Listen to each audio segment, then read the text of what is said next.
ଖେଳ କରୁଥିଲୁ ଆମେ ପ୍ରଥମ ଅବଦାନ ଏ ବର୍ଷ ଆମେ ଆମ ଗାଁର ଯେଉଁମାନେ ଅସହାୟ ନିରକ୍ଷୟ ଆପଣମାନଙ୍କୁ ଭାବୁଛୁ ଯେ ଶୀତ ବସ୍ତ୍ର ଯଦି ବାଣ୍ଟିଛୁ ୟା ପଛରେ ବହୁତ ଲୋକଙ୍କର ବାଦ ଅଛି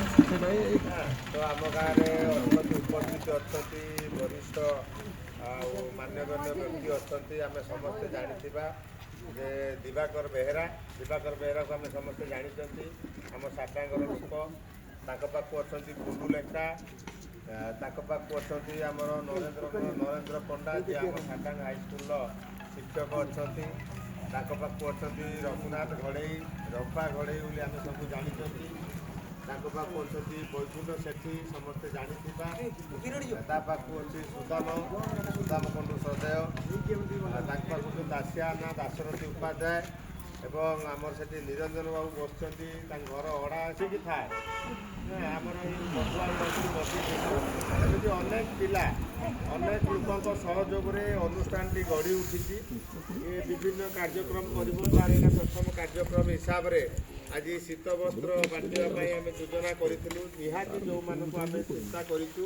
ସେଇଭଳିଆ 50 ଜଣଙ୍କର ନାଁ ଆମେ କରିଛୁ ସେଇ 50 ଜଣଙ୍କୁ ଏଇ ପ୍ରଥମ ପାଳିରେ ଆମେ 50 ଜଣଙ୍କୁ ବାଣ୍ଟିବୁ ୟା ପରେ ଯେତେବେଳେ ଆସିବ ପୁଣି ଦ୍ୱିତୀୟ ପାଳିରେ ଅଲଗା ଲୋକଙ୍କ ନାଁ ଆମେ ହାତକୁ ନେବୁ ତ ମୁଁ ଅନୁରୋଧ କରିବି କିଏ ଅତିଥି ଯାଉଛି ଆସ ଆମ ଘରେ ଭୋଜନ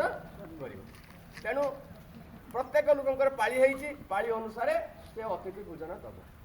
ଏଠି ଚାଲିଥିବା ଦିଅନ୍ତି କିନ୍ତୁ ଜଣେ ଗୋଟେ ଦିନ ଜଣେ ଗୋଟେ शुभ मुहूर्त आम सारडांग पंचायत तरफ जो श्री जगन्नाथ सेवा संगठन हम समस्त भाई मान सहयोग गुरुजन मान सहयोग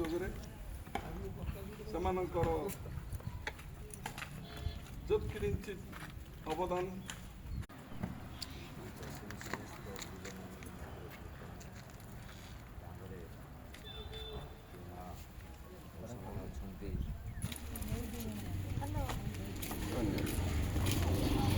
मौसा 2 मिनट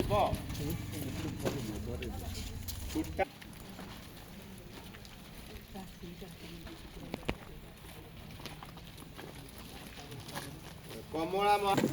जगा माझी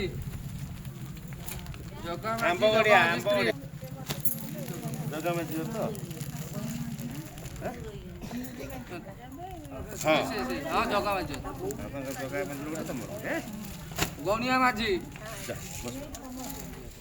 सुभद्रा माझी कने गौनिया